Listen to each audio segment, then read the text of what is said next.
it was initially proposed to me by Gerald Seligman, who had the notion of contacting people I'd worked with before and asking them to do a track for an album which would have a common sound, which presumably I would give it. Errigal is the name of the whole track, and I suppose, again, in a simple way, because I do play instrumental music and Donald writes and plays instrumental music, it was suggested that we write a tune each, let's say, that would form a track together, and it was an obvious thing to do between us, collaboration.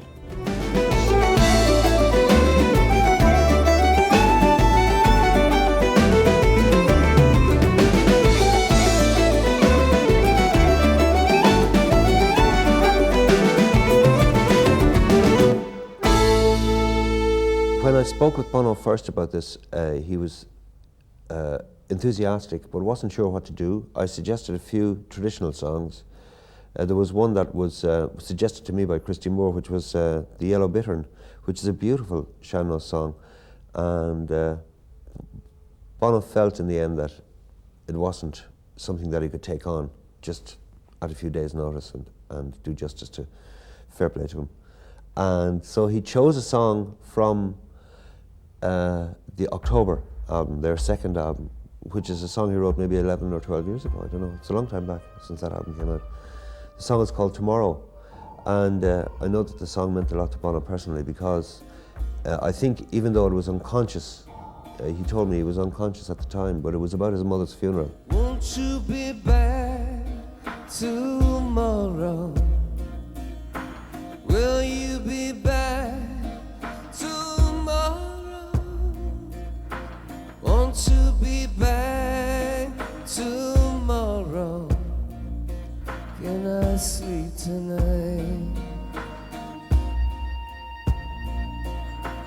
Outside, somebody's outside, somebody's knocking at the door.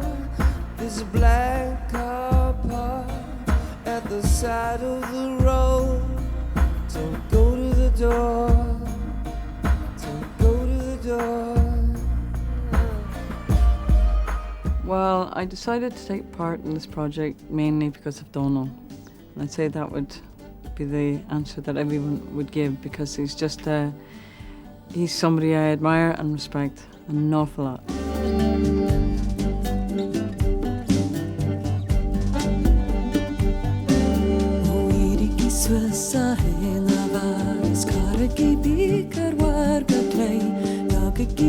Siad lot a drogri agus cargi dwina frankarban gestoven a tigen wajna Boban a tifagona jibe talugan gisani an shama gestoven a tigen wajna Boban in erin avran hoch shidum this mahal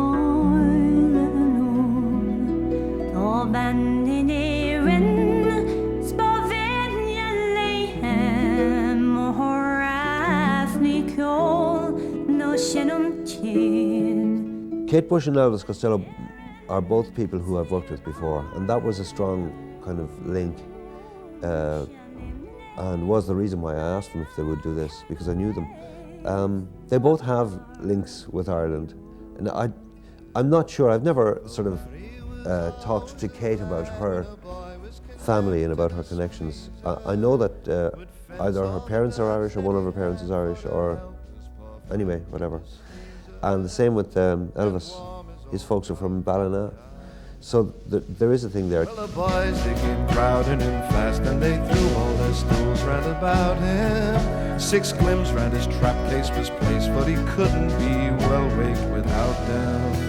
When one of them asked, could he die without having duly repented, said Larry, that's all in me eye, and first by the clergy invented. Well, I would have to say that my only interest initially was to play with Donald again. We haven't played together for a while now, and I was very anxious to sit down and do a song with him again. And Boggy had a daughter, her name was Isabel. She's the lily of the valley and the primrose of the dell.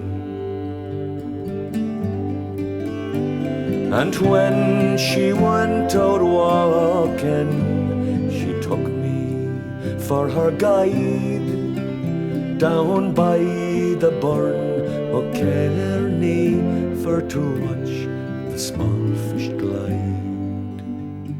I heard Sinead sing in Raglan Road, and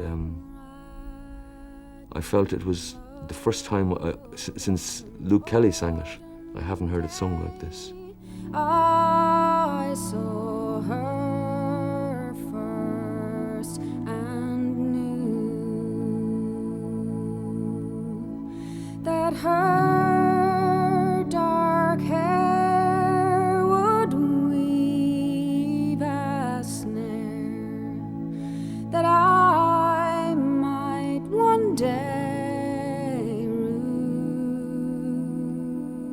The major surprise so far was the arrival of Neil and Tim Finn from New Zealand. Neil is in Crowded House. Tim used to be, his brother used to be in Crowded House as well.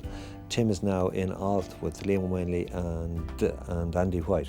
We thought rather than do something traditional, which, I mean, it wasn't so much that we were scared of doing the work, but we knew there was going to be some great traditional music on the record. We thought we'd write a song, and boldly or stupidly said we'd do it Overnight.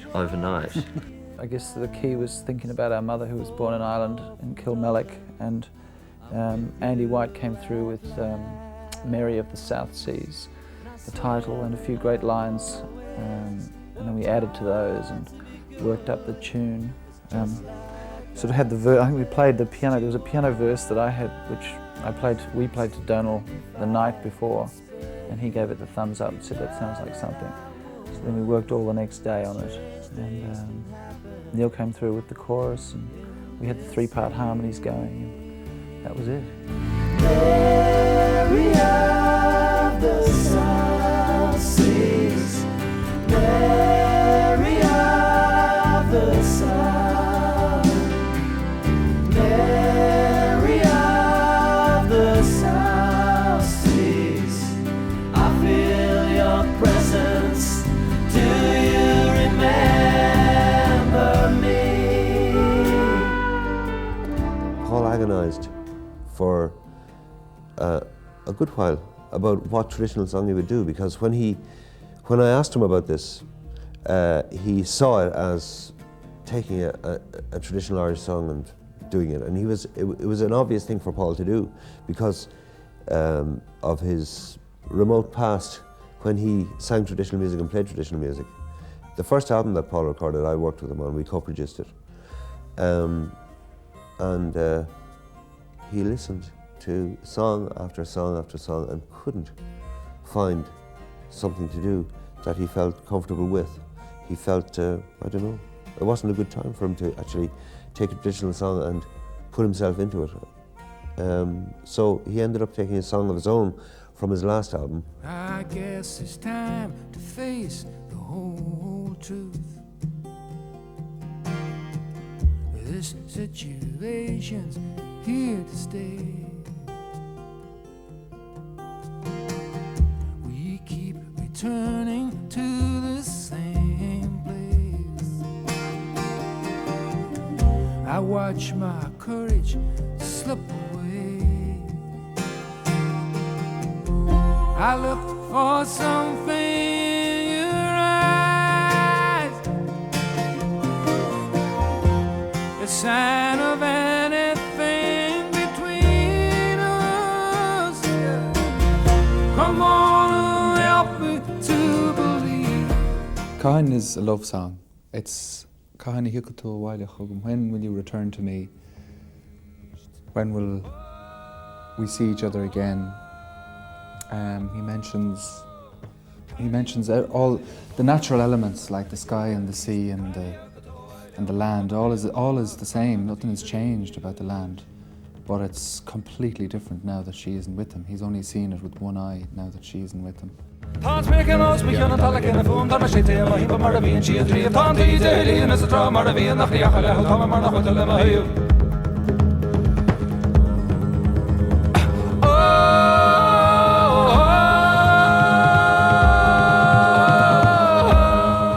Andy sang a song that he'd written in the last year or two, which is called My Heart's Tonight in Ireland, in the sweet County Clare. And it's very much an Andy Irvine song. It's nostalgic and it's sweet and it's just full of his character. In the town of Scariff the sun was shining in the sky when Willie Clancy played his pipes and the tears welled in my eyes.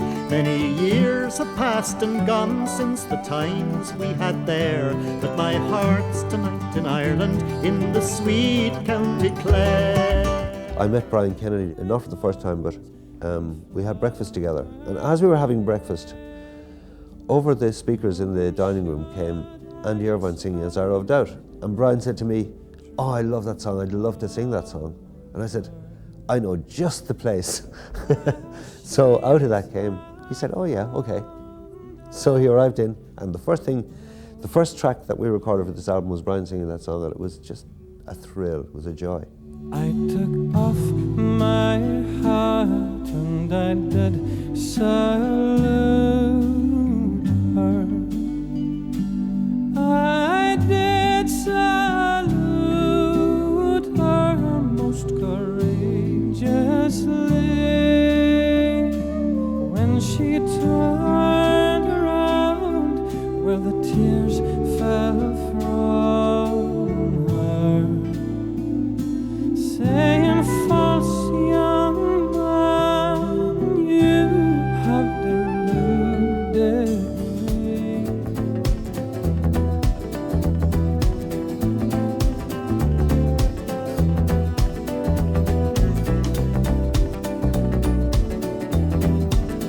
I wrote this tune for Sharon, and it felt really great. It felt very cheerful and happy.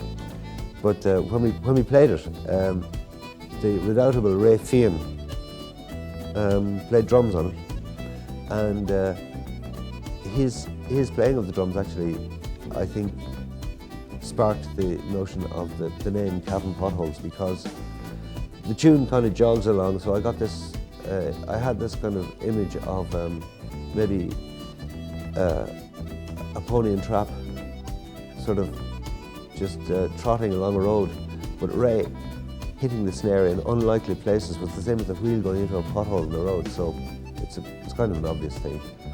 But with that name in mind and listening to the tune, you really get this feeling of someone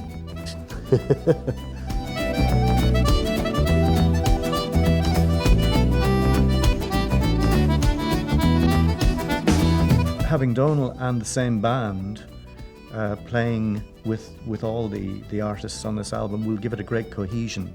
And because Donal is, in my mind, so tastefully correct, I think musically it'll be great. You know? I think what's special about this project, it's not so much that it's Irish, it's that the music reaches in. The album has a sort of a cohesion to it, which somehow I think it's a good expression of what's happening here at this moment in time.